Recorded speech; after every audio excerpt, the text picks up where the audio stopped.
কখনো কখনো মানসিক শান্তি পাওয়ার জায়গাগুলো এত অশান্তি হয়ে ওঠে যা কাউকে বলা যায় না।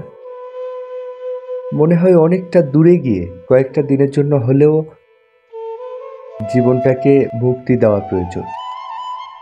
এই বাস্তব পরিবেশে শ্বাস নেওয়া যাচ্ছে না। মনে হয় যেখানে তাকাচ্ছি সবাই আমার উপর বিরক্ত, কিন্তু এই হতাশার পিছনে পুরোপুরি আমি দায়ী না। আমার ভাগ্যটা তো আর আমি লিখিনি, ভাগ্য আমার সাথে এমন করতেছে। আমি কিভাবে মানুষকে বুঝাবো? এই পৃথিবীতে এমন কোনো মানুষ নাই যে যাকে আমি বোঝাবো আমি সত্যিই ভালো নেই।